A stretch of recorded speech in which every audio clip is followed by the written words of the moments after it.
Kisah Helang dan Gagak. Pada suatu hari, seekor helang terbang tinggi di langit. Helang nampak seekor anak biri-biri di tanah lapang dan helang pun terbang rendah. Helang menyambar anak biri-biri dengan kukunya, lantas membawanya ke udara.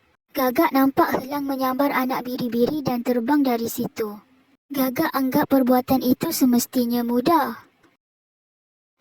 Gagak ambil keputusan mahu meniru perbuatan helang itu. Gagak pun terbang berlega-lega sambil mengepak-ngepakkan sayapnya. Kemudian Gagak terbang rendah untuk menyambar biri-biri besar.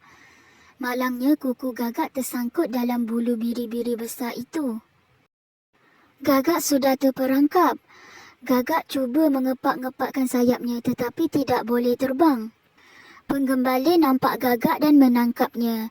Dia mengikat sayap Gagak lalu membawanya pulang ke rumah.